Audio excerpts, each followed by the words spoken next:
स्वागत है दोस्तों आप सभी का हिंदी के इस महामैराथन वीडियो में।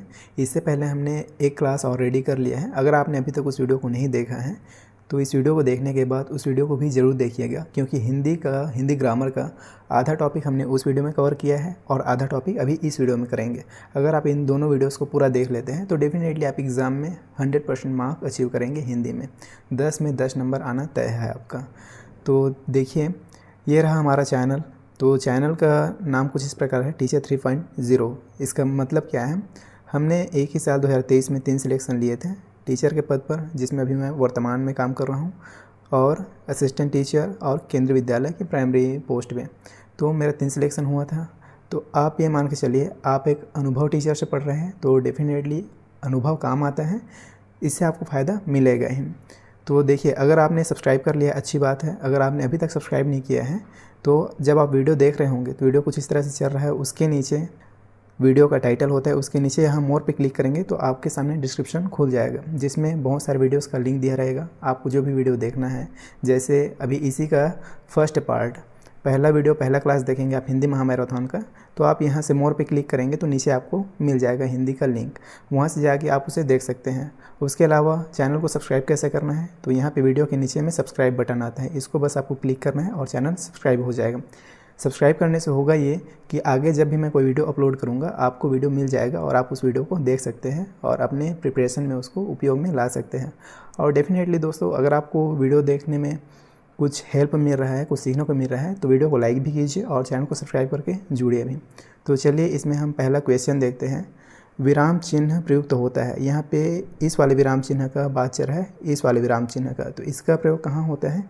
विवरण चिन्ह में होता है क्या? नहीं। तुल्यात्मक में? लाघव नहीं, और संयोजक भी नहीं। राइट आंसर क्या हो जाएगा? तुल्यात्मक में। ऑप्शन बी इसका करेक्ट आंसर हो जाएगा। उसके बाद नेक्स्ट है, प्रश्नवाचक चिन्ह का प्रयोग किस वाक्य में होगा? यहाँ पे 4 वाक्य दिए गए हैं, इसमें से आपको ये बताना है कि प्रश्नवाचक चिन्ह जो क्वेश्चन मार्क चिन्ह होता है ये वाला, इसका इस्तेमाल किस में होगा। तो चलिए पढ़ते हैं। पहला है, मोहन ने पूछा राम की बहन कितनी है। ये तो एक बात हो गया ना, हम किसी से बता रहे हैं, यहाँ पे तो फुल स्टॉप लगेगा। सीता जानना चाहती है भाई घर कब आएगा, इसमें भी नहीं लगेगा, इसमें भी नहीं लगेगा। मोहन बाजार गया था, इसमें भी नहीं लगेगा। मोहन को बाजार क्यों जाना था, इसमें क्या आएगा? क्वेश्चन मार्क आएगा। तो राइट आंसर क्या हो जाएगा? ऑप्शन डी इसका करेक्ट हो जाएगा। फिर है, इस विराम चिन्ह का नाम क्या है? अभी हमने बात किया क्वेश्चन मार्क, क्या बोलेंगे हिंदी में? प्रश्नवाचक। ऑप्शन बी करेक्ट हो जाएगा।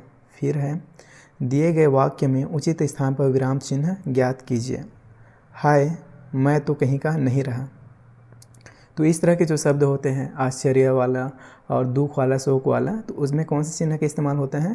तो इसमें हाय के बाद कौन सा चिन्ह आएगा? एक्सक्लेमेशन मार्क, जिसे बोलते हैं इसमें आदिबोधक चिन्ह हिंदी में। तो यहाँ से ऑप्शन बी राइट हो जाएगा। उसके बाद नेक्स्ट है, दिए गए वाक्य में किस विराम चिन्ह का उपयोग किया जाएगा, उनकी पहचान कीजिए। अब आपको बताना है कि इस वाक्य में कौन सा विराम चिन्ह का इस्तेमाल होगा। वाक्य को पढ़ते हैं। यह घड़ी ज़्यादा दिनों तक नहीं चलेगी, यह बहुत सस्ती है। बात ख़त्म। तो क्या होगा? फुल स्टॉप लगेगा, मतलब ऑप्शन ए इसका करेक्ट आंसर हो जाएगा।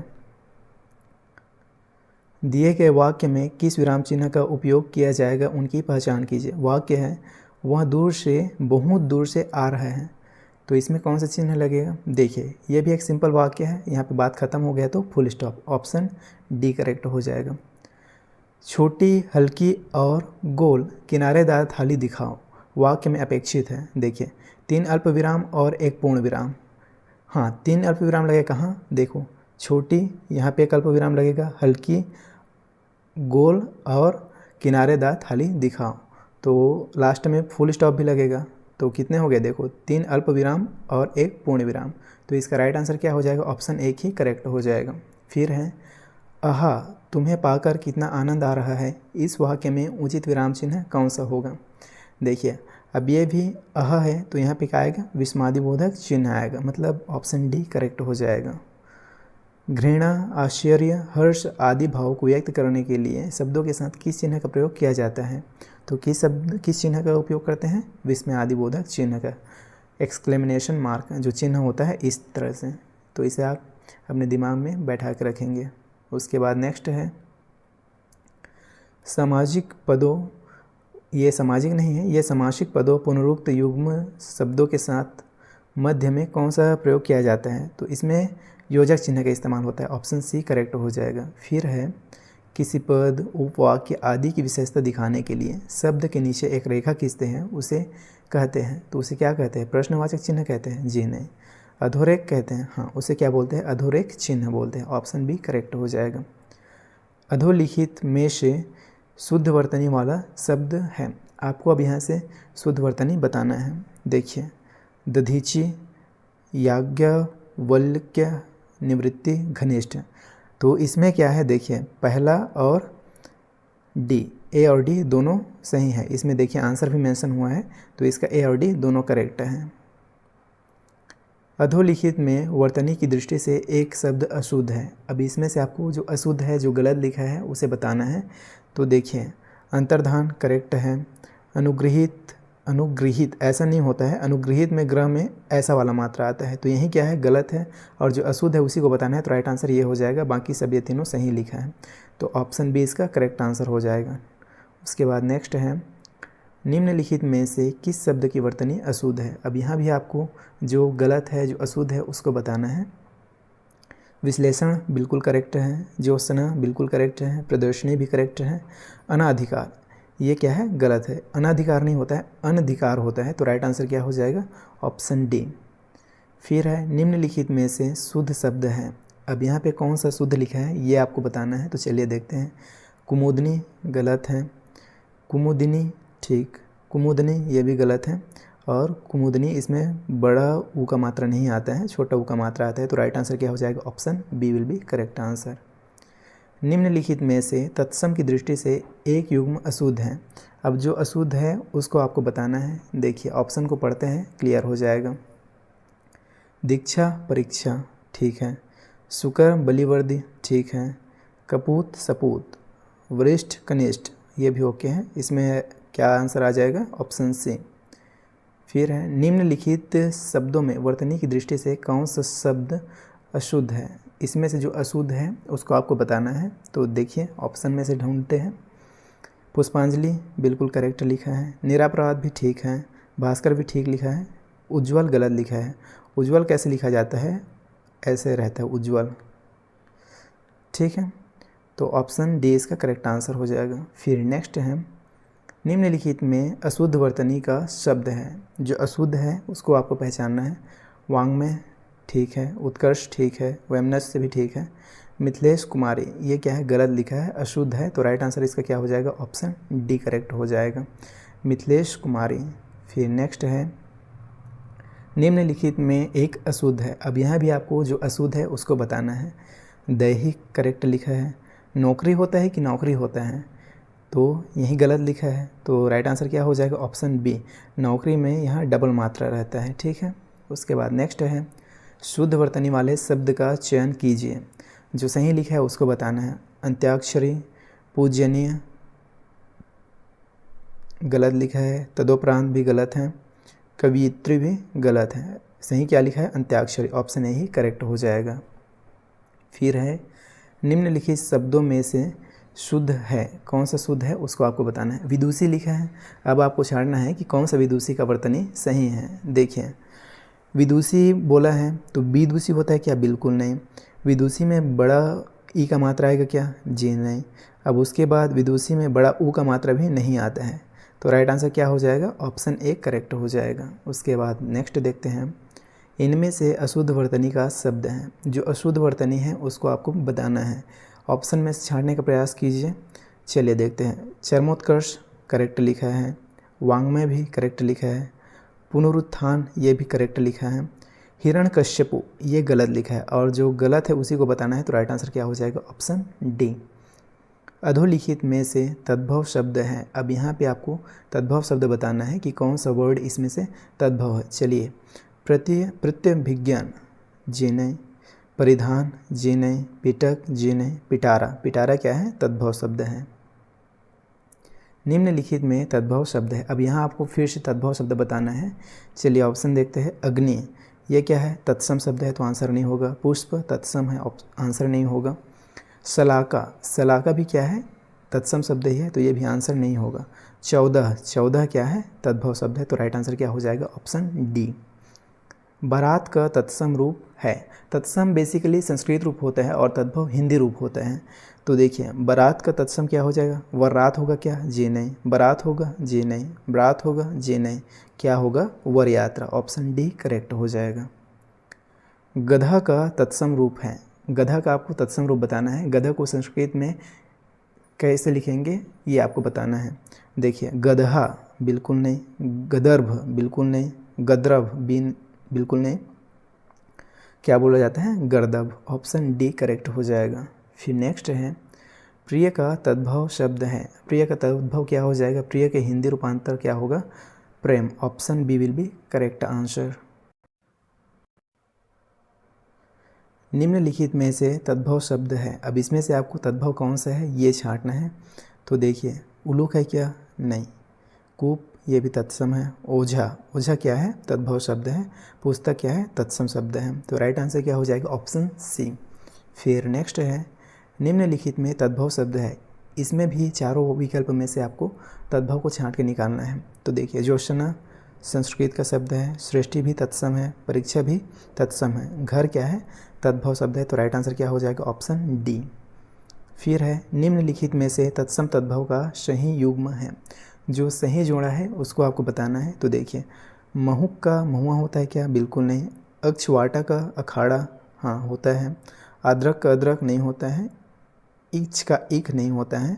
तो राइट आंसर क्या हो जाएगा, ऑप्शन डी इसमें करेक्ट है, ऑप्शन बी, सॉरी डी नहीं, अक्षवाटा और अखाड़ा। हुलास शब्द का तत्सम रूप है, क्या होगा, हिलास होगा, बिल्कुल नहीं, विलास होगा, नहीं, हास्य होगा, नहीं, हुलास का तत्सम क्या हो जाएगा, उल्लास, ऑप्शन डी करेक्ट हो जाएगा। फिर नेक्स्ट है सिंह शब्द का तत्सम रूप है। श्रृंग हो सकता है, सिंह नहीं होगा।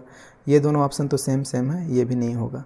तो ए और सी दोनों सेम लिखा है, तो यही क्या हो जाएगा, राइट आंसर हो जाएगा। अब इसमें ए को माने या सी को माने, लेकिन एग्ज़ाम में सिर्फ एक ही सही होगा, ठीक है। उसके बाद आगे देखते हैं दीठी का तत्सम रूप है। दीठी का आपको तत्सम रूप बताना है। तो क्या होता है, दृष्टि होता है क्या, दृष्टि होता है क्या, या दृष्टि क्या होता है, दृष्टि, ऑप्शन डी इसका करेक्ट आंसर हो जाएगा। फिर नेक्स्ट है अनुकरणीय में कौन सा प्रत्यय है। अब आपको यहाँ से प्रत्यय छांटना है। अनुकरणीय, अनुकरण होता है, और देखिए इसमें से मेन शब्द को निकाल देंगे शुरू से, तो लास्ट में जो बचेगा वो प्रत्यय होगा। तो इसमें मेन शब्द क्या है, अनुकरण। अब उसमें क्या लगा है, ई लगा है, और बड़ी ई की मात्रा है, मतलब बड़ा ई, तो क्या होगा, ई राइट हो जाएगा, ऑप्शन डी करेक्ट हो जाएगा।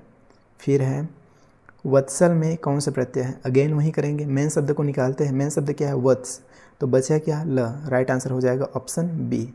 फिर है सुहावना, लिखाई, छलिया में निहित प्रत्यय के लिए सही विकल्प का चयन कीजिए। देख रहे हो आज का सवाल ऐसे ही पूछे जाते हैं, एक ही प्रश्न में 3 प्रश्न पूछ लिए, बताओ। तो यहाँ सुहावना में क्या लगा है, आवना लगा है, तो ये दोनों ऑप्शन तो कट गए, पहला ऑप्शन कट गया। उसके बाद लिखाई में क्या है, आई है कि खाई है, अब ये आपको बताना है, देखते हैं आगे। फिर छलिया, अब छलिया में क्या है, यह है कि सिर्फ या है, ये आपको बताना है। तो देखिए लिखाई में खाई तो नहीं है, तो ये भी कट गया। अब उसके बाद छलिया, छलिया में या है कि या है, छल को निकालेंगे तो या बचेगा, या नहीं है तो ये तो कट गया, और या वाला ये भी कट गया। बचा क्या, ऑप्शन सी बचा, ऑप्शन सी इसका राइट आंसर हो जाएगा। इस तरह से भी आप आंसर को, ऑप्शन को एलिमिनेट करके आंसर तक पहुंच सकते हैं। फिर है धार्मिक में कौन सा प्रत्यय है। अब धार्मिक में अगर हम मेन शब्द को निकालेंगे धर्म, तो क्या बचेगा लास्ट में, इक, तो इक प्रत्यय इसमें है, तो ऑप्शन बी में दिख रहा है, तो बी करेक्ट हो जाएगा। फिर है नेक्स्ट राखनहार में कौन सा प्रत्यय है। अब देखिए राखनहार तद्धित प्रत्यय है क्या, बिल्कुल नहीं। क्रिया प्रत्यय है क्या, बिल्कुल नहीं। कृतवाचक प्रत्यय है क्या, बिल्कुल नहीं। इसमें क्या है, कृदंत प्रत्यय है।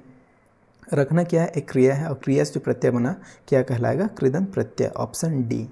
फिर है जिंदगी में कौन सा प्रत्यय है। जिंदगी, तो इसमें कौन सा प्रत्यय है, ऑप्शन ए करेक्ट हो जाएगा, बड़ा ई। दुकाल में कौन सा उपसर्ग है। आपको ये बताना है कि दुकाल में हिंदी का उपसर्ग है, या अरबी का है, या फारसी का है, या उर्दू का है। तो दुकाल, दुकाल में कौन सा उपसर्ग है, हिंदी का उपसर्ग है, तो राइट आंसर क्या हो जाएगा, ऑप्शन ए। फिर है ब उपसर्ग इनमें से किस में है। ब उपसर्ग जिसमें यूज़ हुआ है उस शब्द को हमें चुनना है। बदबू में है क्या? बिल्कुल नहीं। बदनाम में है? बिल्कुल नहीं। बदौलत, बदहजमी में भी नहीं है। इसमें दौलत मेन शब्द है और उसके सामने उपसर्ग ब यूज़ हुआ है, तो राइट आंसर क्या हो जाएगा? Option C. फिर नेक्स्ट देखते हैं, समीप, छोटा तथा गौण के अर्थ में कौन सा प्रत्यय यूज़ होता है या इस्तेमाल होता है, ये आपको बताना है। देखिए, जो छोटा या गौण हो उसके लिए कौन सा प्रत्यय यूज़ होता है, तो ये तो एकदम सिंपल है, सब जानते हैं कौन सा प्रत्यय यूज़ होता है। 4 ऑप्शन है आपके सामने, उप है, उ है और उत है और उर है। तो इसमें आप याद रखेंगे उप का इस्तेमाल होता है, जो समीप है, जो छोटा है तथा जो गौण है उसको बताने के लिए उप प्रत्यय का इस्तेमाल होता है, तो ऑप्शन ए करेक्ट हो जाएगा। फिर है प्रत्यक्ष शब्द में कौन सा उपसर्ग है। अब इसमें मेन शब्द हम निकाल लेंगे पीछे साइड से, तो सामने जो बचेगा वो उपसर्ग होगा। प्रत्यक्ष अक्ष निकलेगा तो सामने में क्या लगा है? प्रति, तो इसमें करेक्ट उपसर्ग क्या हो जाएगा? ऑप्शन डी, प्रति उपसर्ग है इसमें।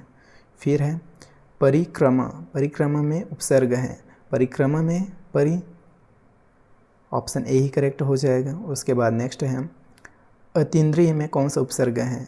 इंद्रिय मेन शब्द है, उपसर्ग कौन सा यूज़ हुआ है? अति, तो राइट आंसर क्या हो जाएगा? Option B. किस शब्द में उपसर्ग नहीं है। अब यहाँ पे आपको 4 शब्द दिए गए हैं, अब चारों शब्द में से आपको ये छांटना है कि कौन सा शब्द है जिसमें उपसर्ग का इस्तेमाल नहीं हुआ है। तो देखिए, पहला शब्द है पराजय, पराजय में पर उपसर्ग है। ओढ़ना, उसके बाद अपवाद में अप है, उसके बाद प्रभाव में प्र है, तो किस में इस्तेमाल नहीं हुआ है? ओढ़ना में। राइट आंसर क्या हो जाएगा? Option B. उसके बाद अभ्यागत शब्द में उपसर्ग है, अभ्यागत में कौन सा उपसर्ग है? हम इसमें से मेन शब्द निकाल लेते हैं पीछे साइड से, आगत, तो बचा क्या? अभी, तो राइट आंसर क्या हो जाएगा? ऑप्शन ए इसका करेक्ट आंसर हो जाएगा। फिर नेक्स्ट है 19 में कौन सा उपसर्ग है। 19 में कौन सा उपसर्ग है ये आपको बताना है। तो देखिए, उत तो है नहीं, उत है नहीं, उन, अब उन 2 प्रकार से लिखा हुआ है इसमें, एक छोटा ऊ है, एक बड़ा ऊ है, तो हम 19 बोलते हैं या 19 बोलते हैं? 19 बोलते हैं ना, तो छोटा ऊ, बड़ा ऊ वाला कट जाएगा, बचा क्या? ऑप्शन सी करेक्ट हो जाएगा।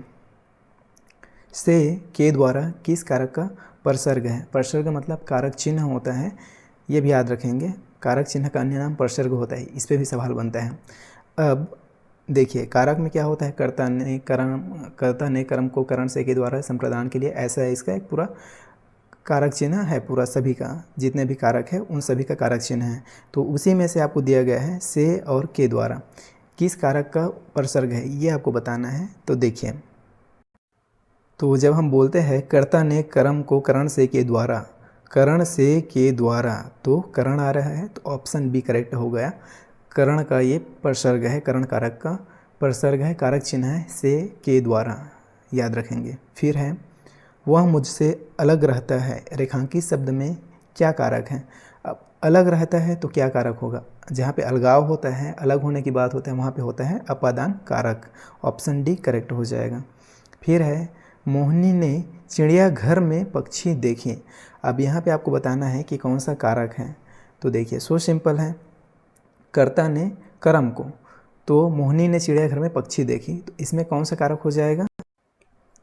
इसमें सिंपली हो जाएगा कर्म कारक, option C will be correct answer. फिर है वाक्य में जिस शब्द से क्रिया के संबंध का बोध होता है उसे क्या कहते हैं। कोई भी वाक्य है उसमें जिस शब्द से जिस क्रिया के संबंध का बोध होता है उस शब्द को क्या कहते हैं, ये आपसे पूछा गया है। और 4 ऑप्शन है, करण कारक, अपादान कारक, संप्रदान कारक, संबंध कारक। तो राइट आंसर इसका क्या हो जाएगा? देखिए, उसे बोलते हैं करण कारक, ऑप्शन ए करेक्ट हो जाएगा। फिर है सभी चिट्ठियाँ डाक से भेजी गई, इसमें कर्ता है। अब इसमें कर्ता कौन है ये आपको बताना है। तो इजी है, आप फाइंड कर सकते हैं। जैसे कर्ता ने कर्म को, तो इसमें कर्ता कौन निकल आया? चिट्ठी, option B will be correct answer. फिर है माँ ने बाजार से कपड़ा खरीदा, रेखांकित का कारक बताइए। अब यहाँ पे से में कौन सा कारक है ये आपसे पूछा गया है। तो देखिए, क्या बोलते हैं, कर्ता ने कर्म को, तो इसमें कर्म कारक है, से में कौन सा कारक है? कर्म कारक, ऑप्शन सी करेक्ट आंसर हो जाएगा। फिर है आजकल लेखक उपन्यास लिख रहा है, रेखांकित शब्द में कौन सा कारक है ये आपको बताना है। देखिए, आजकल लेखक उपन्यास लिख रहा है, तो इसमें कौन सा कारक हो जाएगा? इसमें सिंपली हो जाएगा कर्ता कारक। हरि मोहन अपनी बहन को पुस्तक देता है, रेखांकित पद में कारक है। अब यहाँ पे इस को में कौन सा कारक है ये पूछा गया है। तो संप्रदान, अधिकरण, कर्म, संबंध, ये तो एकदम सिंपल है। इसके लिए आपको एक चीज़ बस याद रखना है, जब हम कोई चीज़ किसी के लिए किसी को देते हैं या कोई हमें देता है तो वहाँ पे के लिए हो गया। अब हरि मोहन अपनी बहन को पुस्तक देता है, मतलब बहन के लिए हो गया वो पुस्तक, तो यहाँ पे के लिए, तो बहन को दिया जा रहा है। जो चीज़ दे देते हैं, किसी को दिया जाता है, दान में दिया जाता है, वापस नहीं लिया जाता, वहाँ पे कौन सा कारक होता है? संप्रदान कारक होता है। तो ऑप्शन ए इसका करेक्ट आंसर हो जाएगा। याद रखेंगे, इस पे सवाल आता है। फिर है, यह ताले की चाबी है, रेखांकित पद में कौन सा कारक है? ताले की चाबी है। अब यहाँ पे कौन सा कारक है ये आपको बताना है। 4 ऑप्शन है, कर्ता, करण, संप्रदान या अपादान। तो यहाँ कौन सा कारक है? संप्रदान। शिक्षक ने पाठ पढ़ाया, किस कारक का प्रयोग हुआ है? अब यहाँ पे कौन से कारक है इस वाक्य में? शिक्षक ने पाठ पढ़ाया, कर्ता ने कर्म को हम बोलते हैं, तो यहाँ पे सिंपली कौन सा कारक हो जाएगा? कर्ता ने कर्म को आगे बात खत्म हो गया। तो कर्ता ने, शिक्षक ने, मतलब कर्ता कारक। राइट आंसर क्या हो जाएगा? Option A. फिर है, उसने टेढ़ी चाल चली, वाक्य में कौन सा कारक है? अब देखिए यहाँ पे चाल चला जा रहा है, तो ऑब्वियसली कौन सा कारक हो जाएगा? अपादान कारक। लड़के ने कुत्ते को मारा, वाक्य में कौन सा कारक है? कर्ता ने कर्म को, लड़के ने कुत्ते को मारा, तो कौन सा कारक हो जाएगा? कर्ता ने कर्म को, कर्ता और कर्म कारक। क्या हो जाएगा? कर्ता और कर्म कारक। कौन से ऑप्शन में दिख रहा है? देखो, कर्ता ने कर्म को। करण अपादान बिल्कुल नहीं, संबंध और करण बिल्कुल नहीं, अधिकरण और करण बिल्कुल नहीं, उपयुक्त में से एक से अधिक बिल्कुल नहीं, उपयुक्त में से कोई नहीं। राइट आंसर क्या हो जाएगा? ऑप्शन ए इसका करेक्ट आंसर हो जाएगा। फिर है, संज्ञा अथवा सर्वनाम के जिस रूप से उसका संबंध वाक्य के किसी दूसरे शब्द के साथ प्रकाशित होता है उसे क्या कहते हैं? तो देखिए, उसे क्या कहते हैं? क्रिया विशेषण कहते हैं? बिल्कुल नहीं। संबंध सूचक बोलते हैं? बिल्कुल नहीं। उसे क्या बोलते हैं? कारक बोलते हैं। ऑप्शन सी इसका करेक्ट आंसर हो जाएगा। फिर नेक्स्ट है, हे ईश्वर छाया करो, रेखांकित शब्द में से कौन सा कारक है? इसमें कौन सा कारक है ये आपको बताना है। हे ईश्वर, हम ईश्वर को संबोधित कर रहे हैं, तो वेरी सिंपल, कौन सा कारक हो जाएगा? संबोधन कारक। ऑप्शन ए इसका करेक्ट आंसर हो जाएगा। फिर नेक्स्ट है, माँ ने बच्चे को मिठाइयाँ दी। अब ये दिन नहीं है ना, ये है दी। माँ ने बच्चे को मिठाइयाँ दी। अब जब किसी को दिया जा रहा है, किसी के लिए, मतलब मिठाइयाँ बच्चे के लिए हैं, अब के लिए उसको दे दिया गया, तो कौन सा कारक हो जाएगा? सो सिंपल, संप्रदान कारक। Option D.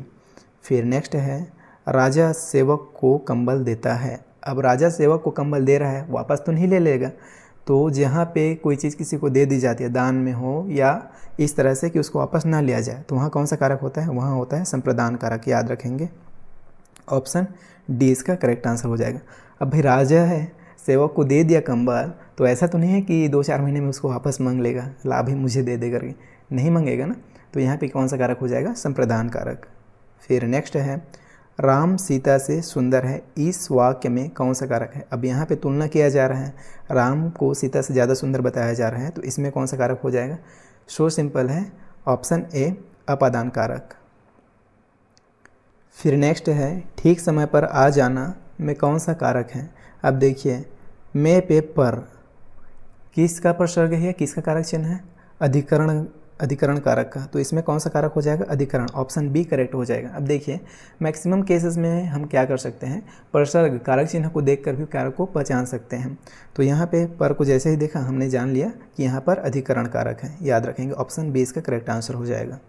फिर नेक्स्ट है, मुख्य अतिथि के सम्मान में यह आयोजन किया गया है, रेखांकित पद में कौन सा कारक है? मुख्य अतिथि के सम्मान में यह आयोजन किया गया है, तो इसमें कौन सा कारक है ये आपसे पूछा गया है। देखिए, हमने जस्ट अभी आपको बताया है, हम अधिकरण चिन्ह को देखकर भी पहचान सकते हैं। तो मैं पे पर किस कारक में आता है? अधिकरण में। तो ये कौन सा कारक हो जाएगा? सो सिंपल, ये हो जाएगा अधिकरण कारक। ऑप्शन सी करेक्ट आंसर हो जाएगा। फिर आगे देखते हैं, मैंने राधा के लिए कपड़े खरीदे, इस वाक्य में कारक का प्रकार बताइए। मैंने राधा के लिए, अब के लिए जहाँ भी आया कौन सा कारक होगा? वेरी सिंपल, संप्रदान कारक, क्योंकि के लिए किसका कारक चिन्ह है, किसका प्रसर्ग है? तो ये किसका प्रसर्ग है? संप्रदान का। याद रखेंगे। पुस्तक रखी है, वाक्य में वचन है। अब इसमें आपको बताना है कि कौन सा वचन है। पुस्तक रखी है बहुवचन होगा क्या? बिल्कुल नहीं, द्विवचन त्रिवचन ऐसा कुछ नहीं होगा, ये क्या होगा? एक वचन। ऑप्शन बी इसका करेक्ट उत्तर हो जाएगा। फिर नेक्स्ट है शिक्षक का बहुवचन होगा। शिक्षक का बहुवचन शब्द क्या होता है? शिक्षक गण। ऑप्शन डी याद रखेंगे। अब आप शिक्षक बनने जा रहे हैं तो आपको ये तो श्योर होना चाहिए। शिक्षक का बहुवचन क्या होता है? शिक्षक गण। अब यहाँ पे ऑप्शन में पूछा गया है शिक्षक का बहुवचन होगा करके पूछा गया है। आपको सवाल ये पूछा जा सकता है, शिक्षक गण को दे देगा और ये पूछ देगा कि ये कौन सा वचन है, तो भी आपको बताना होगा कि ये बहुवचन है। ठीक है, उसके बाद आगे बढ़ते हैं। किस शब्द प्रयोग हमेशा बहुवचन में होता है? 4 शब्द यहाँ पे दिया गया है, इस चारों में आपको बताना है कि कौन शब्द का प्रयोग बहुवचन में होता है हमेशा, हमेशा बहुवचन। तो देखिए 4 ऑप्शन है। वधु, वधु का नहीं होता है। प्राण, घोड़ा का भी नहीं होता, लड़का का भी नहीं होता। प्राण जो शब्द है हमेशा इसका प्रयोग कैसे होता है? बहुवचन में होता है। ऑप्शन बी इसका करेक्ट आंसर हो जाएगा। फिर है किस शब्द प्रयोग हमेशा बहुवचन में होता है? किस शब्द का प्रयोग हमेशा बहुवचन में होता है? यहाँ पे भी आपको बताना है कि इन चारों में से ऐसा कौन सा शब्द है जिसका प्रयोग हमेशा बहुवचन में होता है। मुनि का होता है क्या? बिल्कुल नहीं। प्रत्येक का नहीं होता, घर का नहीं होता। किसका प्रयोग हमेशा बहुवचन में होता है? दर्शन शब्द का। तो राइट आंसर हो जाएगा ऑप्शन डी। उसके बाद है मैंने आम ले लिया है का बहुवचन होगा। अब इस वाक्य का आपको बहुवचन बनाना है। मैंने आम ले लिया है तो हमने कहाँ से आ जाएगा? हमने वाला तो दोनों कट गया। उसके बाद है मैंने आम लिए हैं, ये भी नहीं होगा। मैंने आम ले लिए हैं, ऑप्शन डी इसका करेक्ट आंसर हो जाएगा। मैंने आम ले लिया है का बहुवचन क्या होगा? मैंने आम ले लिए हैं। ऑप्शन डी इसका करेक्ट उत्तर हो जाएगा। फिर नेक्स्ट है मुझे आपके हस्ताक्षर चाहिए। इस वाक्य में हस्ताक्षर शब्द क्या है? मुझे आपके हस्ताक्षर चाहिए, ये एक पूरा का पूरा वाक्य है। अब इसमें आपको हस्ताक्षर क्या है, कौन सा शब्द है, ये आपसे पूछा गया है। ऑप्शन है एक वचन, नित्य बहुवचन, नित्य एक वचन या बहुवचन। तो देखिए एक वचन तो होगा नहीं, नित्य एक वचन भी नहीं होगा, बहुवचन नहीं, ये क्या है? नित्य बहुवचन। तो राइट आंसर क्या हो जाएगा? Option B. फिर है टट्टू शब्द का बहुवचन होगा। टट्टू शब्द का आपको बहुवचन बताना है। देखिए आपने फिल्मों में सुना होगा, बोलते हैं कि अपने टट्टुओं को बुला के ले आओ, मतलब टट्टुओं। राइट आंसर क्या हो जाएगा? ऑप्शन सी। ऑप्शन सी इसका करेक्ट हो जाएगा। टट्टू का बहुवचन टट्टुओं। अब मुँह भी यहाँ पे काम आ जाएगा, मुँह का डायलॉग भी यहाँ पे बता रहा है कि कौन सा वचन होता है। ठीक है, फिर नेक्स्ट है कवि का बहुवचन होगा। अब कवि का बहुवचन क्या होगा? कवि लोग होगा? बिल्कुल नहीं। कवि दल? बिल्कुल नहीं। कवि वृंद, कवि समूह। कवि का बहुवचन क्या होता है? कवि वृंद होता है, याद रखेंगे। Very most important question. उसके बाद नेक्स्ट है सुधी का तिर्यक बहुवचन दिए गए विकल्पों में से कौन सा होगा? सुधी का तिर्यक बहुवचन आपको बताना है। तो सुधी का देखिए सुधीजन, सुधीजन ये बड़ा ई तो होगा नहीं। सुधी गण, गण नहीं होगा। सुधियों भी नहीं होगा। राइट आंसर क्या हो जाएगा? ऑप्शन ए करेक्ट हो जाएगा, सुधीजन। फिर है नदी का जल ठंडा है का सामान्य बहुवचन है। नदी का जल ठंडा है का सामान्य बहुवचन आपको बताना है। सभी नदी का जल ठंडा है ऐसा नहीं होगा। नदियों, नदियों का ऐसा तो कभी लिखा ही नहीं जाता। फिर है नदियों का जल ठंडा है, नदी का जल ठंडा है। राइट आंसर क्या हो जाएगा? ऑप्शन सी, नदियों का जल ठंडा है। सी विल बी करेक्ट आंसर। फिर है आज हर कोई मानसिक रूप से बीमार दिखता है। इस वाक्य में हर कोई किस प्रकार का शब्द है? आज हर कोई, इस हर कोई को बताना है ये किस प्रकार का शब्द है। तो ये तो पढ़ के ही समझ में आ रहा है, ये क्या है? सदैव एक वचन। हर कोई सेपरेट सेपरेट इंसान के बारे में बात चल रहा है ना, हर कोई इंडिविजुअलिटी को दिखा रहा है, तो ये क्या हो जाएगा? एक वचन। सी विल बी राइट आंसर। क्षण का वचन बताइए। अब ये क्षण शब्द है, इसमें कौन सा वचन है ये आपसे पूछा गया है। तो एक वचन है क्या? बहुवचन नहीं होगा। सदैव एक वचन नहीं होगा, सदैव बहुवचन नहीं होगा। राइट आंसर क्या हो जाएगा? ऑप्शन ए एक वचन। फिर है समाचार का बहुवचन दिए गए विकल्पों में से कौन सा है? अब आपको समाचार का बहुवचन बताना है। अब न्यूज़ में भी हम सुनते हैं, समाचारों में हमेशा ये बताया जाता है, बोलते हैं, तो क्या होगा? समाचारों। ऑप्शन बी इसका करेक्ट आंसर हो जाएगा। उसके बाद नेक्स्ट है प्रजा का बहुवचन होगा। प्रजा का बहुवचन क्या होगा? प्रजाजन होगा, प्रजा वर्ग नहीं होगा, प्रजा नहीं होगा, प्रजा लोग भी नहीं होगा। राइट आंसर क्या होगा? प्रजा का बहुवचन होता है प्रजाजन। ऑप्शन ए इसका करेक्ट आंसर हो जाएगा। फिर है मामा का बहुवचन बताएं। अब मामा का बहुवचन क्या होता है? तो देखिए मामा का बहुवचन भी मामा ही होता है। ऑप्शन ए इसका करेक्ट आंसर हो जाएगा। फिर है निम्न में से कौन सा शब्द एक वचन है? 4 शब्द हैं, चारों शब्द में से आपको ये बताना है कि इसमें से कौन सा एक वचन है। प्राण, ये तो बहुवचन है तो गलत हो गया। आकाश, दर्शन भी हमेशा बहुवचन है, आंसू भी बहुवचन है। एक वचन शब्द कौन सा है? तो ऑप्शन बी इसका करेक्ट आंसर हो जाएगा। फिर नेक्स्ट क्वेश्चन देखते हैं। संस्था शब्द का बहुवचन होगा। संस्था शब्द का बहुवचन आपको छाड़ना है 4 ऑप्शन में से। ऑप्शन को देख के छाड़ने का प्रयास कीजिए। देखते हैं संस्था का आखिर बहुवचन क्या होगा। संस्थाओं होता है क्या? बिल्कुल नहीं। संस्थाएं, संस्थापन तो होगा नहीं। संस्था ये भी नहीं होगा। क्या होता है ये? संस्थाएं। ऑप्शन बी इसका करेक्ट आंसर हो जाएगा।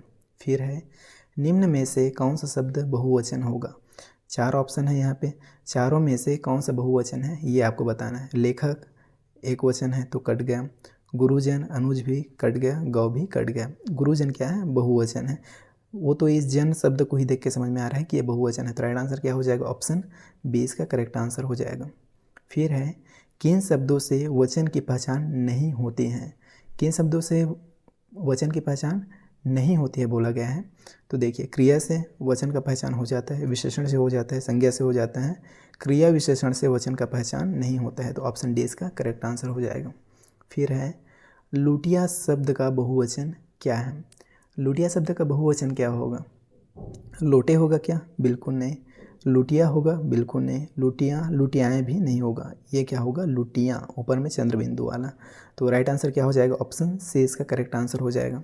निम्नलिखित में से कौन सा शब्द स्त्रीलिंग है। 4 ऑप्शन है यहाँ पे, चारों में से आपको बताना है कि कौन सा शब्द स्त्रीलिंग है। झील, द्वीप नहीं है, देश भी नहीं है, नगर भी नहीं है। राइट आंसर क्या हो जाएगा? झील। झील क्या है? स्त्रीलिंग शब्द है। उसके बाद नेक्स्ट है कव्वाली में कौन सा लिंग है। तो कव्वाली में कौन सा लिंग है? सो सिंपल, इसमें क्या है? स्त्रीलिंग। फिर है निम्न में से कौन सा शब्द पुल्लिंग है। 4 शब्द है यहाँ पे, चारों में कौन सा पुल्लिंग है ये आपको छांटना है। घटना है क्या? बिल्कुल नहीं। क्षमा नहीं है, रीति भी नहीं है। क्षेत्र क्या है? पुल्लिंग शब्द है। राइट आंसर हो जाएगा ऑप्शन डी। फिर है स्त्रीलिंग शब्द को पहचानिए। 4 शब्द हैं, चारों में से आपको स्त्रीलिंग को छांटना है। लेख नहीं होगा, दुख नहीं होगा, स्पर्श भी नहीं होगा। गरिमा क्या है? स्त्रीलिंग है, तो राइट आंसर हो जाएगा ऑप्शन डी। फिर है पुल्लिंग शब्द को पहचानिए। 4 ऑप्शन में से आपको पुल्लिंग को पहचानना है। तो देखिए, वर्षा, विधुर, रात और है दिमक। तो इसमें वर्षा भी नहीं होगा और रात भी नहीं होगा, दिमक भी नहीं होगा। राइट आंसर क्या हो जाएगा? विधुर। ऑप्शन बी इसका करेक्ट आंसर हो जाएगा। फिर नेक्स्ट है मंत्री शब्द में कौन सा लिंग है। तो मंत्री पद का नाम होता है। जितने ही पद का नाम होता है, जैसे शिक्षक हो गया, डॉक्टर हो गया और राष्ट्रपति हो गया, मंत्री हो गया, इन सब में कौन सा लिंग होता है? तो याद रखेंगे हमेशा कौन सा लिंग होगा? उभयलिंग। ऑप्शन डी इसका करेक्ट आंसर है। मंत्री की जगह राष्ट्रपति भी पूछा जा सकता है, प्रधानमंत्री भी पूछा जा सकता है, शिक्षक भी पूछा जा सकता है। तो जो पद के नाम है उसमें होता है उभयलिंग। मोस्ट इम्पॉर्टेंट ये टॉपिक है और ये लाइन है, इसको आप याद रखेंगे हमेशा, दिमाग में कई सारे सवाल बन जाएंगे। फिर नेक्स्ट है जिन भाववाचक संज्ञाओं के अंत में हट का प्रयोग होता है उनका लिंग होता है। तो यहाँ पे भाववाचक संज्ञाओं के अंत में हट का प्रयोग वाले शब्द का पूछा है, तो उसमें कौन सा लिंग होता है ये आपको बताना है। तो उसमें होता है स्त्रीलिंग। ऑप्शन बी करेक्ट हो जाएगा। फिर है निम्न कथनों पर विचार कीजिए। पहला कथन है आकारांत तथा अकारांत पुल्लिंग शब्दों को इकारांत कर देने से वे स्त्रीलिंग हो जाते हैं। बिल्कुल करेक्ट बात है। दूसरा है जातिवाचक शब्दों के अंतिम स्वर का लोप कर उनमें कहीं इन, आइन प्रत्यय लगाकर स्त्रीलिंग बनाया जाता है। हाँ, ये भी करेक्ट है। मतलब केवल एक सही है? बिल्कुल नहीं। केवल 2 सही? बिल्कुल नहीं। ऑप्शन सी 1 और 2 दोनों सही हैं, सी इसका करेक्ट आंसर हो जाएगा। फिर नेक्स्ट है कौन सा शब्द पुल्लिंग है। यहाँ पे फिर से 4 शब्द आपको दिए गए हैं, चारों में से कौन सा पुल्लिंग है ये बताना है। कष्ट, सेना नहीं है, क्षमा नहीं है, आशा नहीं है। पुल्लिंग कौन सा है? ऑप्शन ए कष्ट, राइट आंसर हो जाएगा। फिर है कौन सा शब्द पुल्लिंग है। फिर 4 ऑप्शन है, आपको फिर से इसमें से पुल्लिंग शब्द को छांटना है। आभार है, माया नहीं है, दया नहीं है, भाषा नहीं है। राइट आंसर हो जाएगा ऑप्शन ए। फिर है कौन सा शब्द स्त्रीलिंग है। अब यहाँ से आपको स्त्रीलिंग को छांटना है। देखिए, गृह नहीं होगा, पत्ता नहीं होगा, सभा, सभा क्या होगा? स्त्रीलिंग शब्द होगा। चंदन नहीं होगा। राइट आंसर हो जाएगा ऑप्शन सी। फिर है कौन सा शब्द स्त्रीलिंग है। फिर से 4 ऑप्शन में से आपको स्त्रीलिंग शब्द को छांटना है। देखिए, रूप बिल्कुल नहीं, विवाद बिल्कुल नहीं, आय सार। आय क्या है? स्त्रीलिंग शब्द है, याद रखेंगे। ऑप्शन सी इसका करेक्ट आंसर हो जाएगा। फिर नेक्स्ट क्वेश्चन है, कौन सा शब्द पुल्लिंग है? अब यहाँ से चारों में से आपको पुल्लिंग को बताना है। आहार, हाँ आहार पुल्लिंग है। ये सभी चाहत, रंगत और मेहनत नहीं है। फिर है भील का स्त्रीलिंग है। भील का स्त्रीलिंग क्या भालना हो जाएगा क्या? बिल्कुल नहीं, भालू नहीं होगा, भीलिनी भी नहीं होगा। क्या होता है? भीलनी। ऑप्शन सी इसका करेक्ट आंसर हो जाएगा। फिर नेक्स्ट क्वेश्चन है, स्त्रीलिंग शब्द हैं। अब यहाँ से फिर आपको चार ऑप्शन में से स्त्रीलिंग शब्द को छांटना है। शनक, हाँ स्त्रीलिंग शब्द है। सलाद नहीं है, सारस नहीं है, सलाम नहीं है। ऑप्शन ए इसका करेक्ट आंसर हो जाएगा। फिर है स्त्रीलिंग शब्द है, यहाँ फिर से आपको स्त्रीलिंग को छांटना है। देखिए, हमला होगा क्या? बिल्कुल नहीं। हवाला होगा क्या? बिल्कुल नहीं। हरकत, हाँ हरकत क्या है? स्त्रीलिंग शब्द है। हुलास नहीं होगा। तो राइट आंसर क्या हो जाएगा? 104 का ऑप्शन सी। उसके बाद पुल्लिंग शब्द बताइए। चारों में से आपको पुल्लिंग को बताना है, तो पुल्लिंग शब्द कौन सा होगा? चलिए देखते हैं। वधू होगा क्या? जी नहीं। धावक, हाँ धावक पुल्लिंग शब्द है। लेखिका नहीं होगा, नायिका नहीं होगा। ऑप्शन बी इसका करेक्ट आंसर हो जाएगा। फिर नेक्स्ट है स्त्रीलिंग शब्द का चयन कीजिए। अब 106 नंबर के क्वेश्चन में भी आपको स्त्रीलिंग को छांटना है। तो देखिए, ग्रंथ स्त्रीलिंग होता है क्या? बिल्कुल नहीं। रचना, हाँ रचना क्या होता है? स्त्रीलिंग होता है। तो राइट आंसर हो जाएगा इसका ऑप्शन बी। उपहार नहीं होगा, मस्तक नहीं होगा। फिर है पुल्लिंग शब्द बताइए। अब यहाँ भी आपको 107 नंबर के सवाल में पुल्लिंग शब्द को बताना है। तो देखिए, कौन सा पुल्लिंग है? आज्ञा पुल्लिंग है क्या? बिल्कुल नहीं। सागर, गरिमा स्त्रीलिंग है, पुल्लिंग नहीं है। आशा भी पुल्लिंग नहीं है। राइट आंसर हो जाएगा सागर। ऑप्शन बी इसका करेक्ट है। फिर है शीशम शब्द का लिंग क्या है? आपको यहाँ पे शीशम शब्द का लिंग बताना है। तो शीशम क्या है? डायरेक्ट, सीधी बात, नो बकवास, एकदम इजी है। ये क्या है? पुल्लिंग। राइट आंसर हो जाएगा ऑप्शन बी। तो इस तरह से हमने पूरा हिंदी को 2 महामैराथन क्लास में कंप्लीट कर लिया है आपके एग्ज़ाम के लेवल का। तो अगर आप इन दोनों क्लासेस को पूरा देख लिए, इस क्लास को तो ऑब्वियसली अगर आप वीडियो में यहाँ तक आ गए हैं तो देख ही लिए हैं।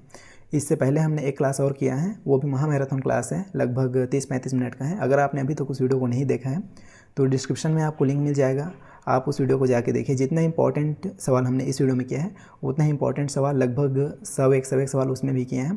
तो वो वीडियो भी आपके लिए काफ़ी हेल्पफुल रहेगा। एक बार उस वीडियो को भी ज़रूर देखिए और इस वीडियो को एक लाइक कीजिए। और साथ ही साथ इस तरह का एजुकेशनल क्वालिटी कंटेंट देखने के लिए चैनल को सब्सक्राइब करके अभी जुड़िए चैनल से, क्योंकि यहाँ पे हम बनाते हैं टीचर आप लोगों को, क्योंकि हम ऑलरेडी 3 टीचर के पोस्ट पे सिलेक्टेड हैं। तो मैं आपसे मिलता हूँ नेक्स्ट वीडियो में, तब तक के लिए बाय।